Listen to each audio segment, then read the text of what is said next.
hostess, and this here may be tough to you. Snack cake to me, yeah, more hostess. This been overdue forever. Asked me when it was dropping, said never. Should've made you cut the feta, but I designed it Freemason Margiela. What's good, Shellitronnn here, the most smoke, no joking. I'm back again with a brand new video, and I'm gonna keep it a bold bread biscuit. This is some pretty good news. Some pretty good news wrapped with some bad news. Let's go bad news first. As you guys may or may not know already, Damiere Byrd just got placed on IR. He broke his right arm, I think it was, and this is the same arm he's already broken in the past, and he's already been put on IR before for a broken leg. So Damiere Byrd is looking like he's kind of injury prone. I wouldn't say fragile. These guys are in the NFL. I don't want to say they're fragile or brittle. But for a younger player, he does seem to be getting his bones broken at a much higher rate than I would really like to see.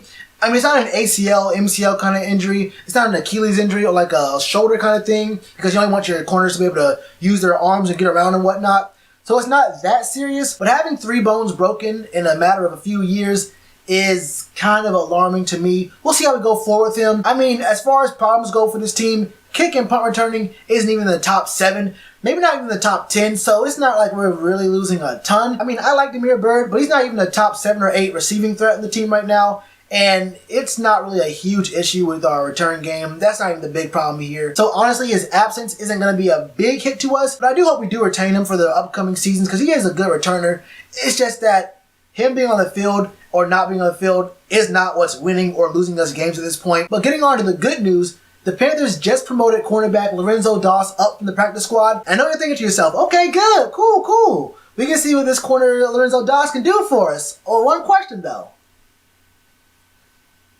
Who's Lorenzo again? Now, Lorenzo is a guy who's been in the league since 2015. He played 3 years with the Broncos. Came to us this season, only played 1 game. That was week 2 versus the Falcons. And his stats in that game were, 1 tackle.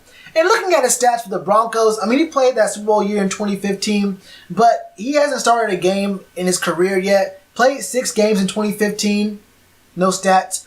Played 6 games in 2016. He got 4 tackles, 2 passes defended. 2017, he played 3 games, and there's a goose egg on that too. So it's kind of hard to actually gauge exactly what we're getting out of Lorenzo.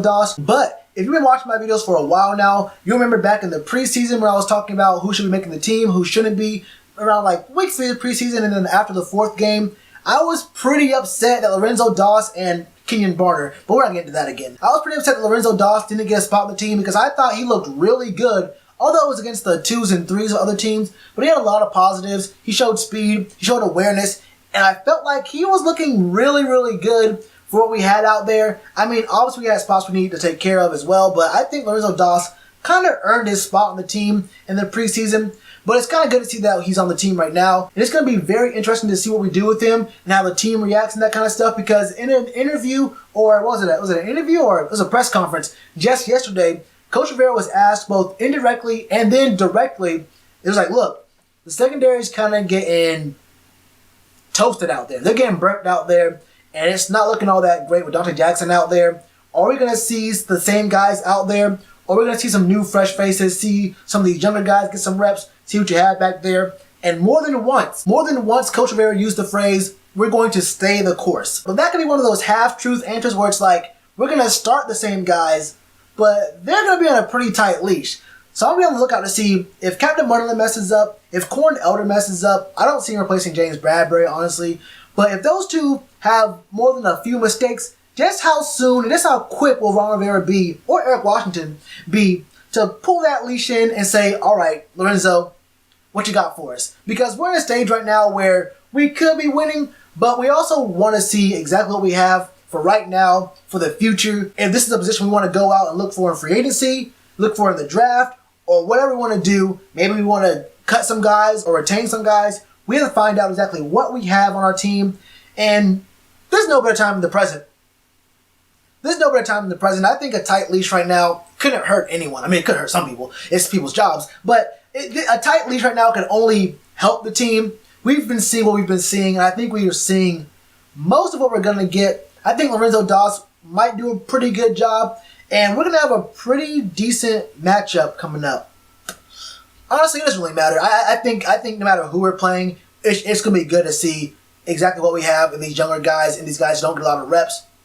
You never know. You really never know what you're going to find from these guys. Now, to be real with you, there's not a whole lot to go off with Lorenzo Doss. I mean, he ran a 4.5 in the combine and only got 9 reps in the bench. So that kind of fits what our scouting report was for our draft picks in Dante Jackson and Rashawn Golden.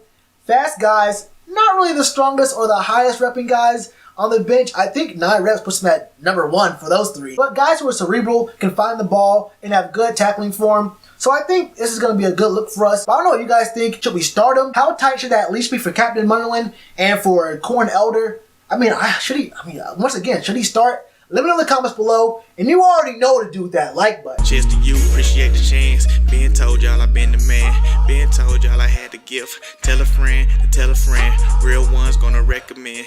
Count this as another win.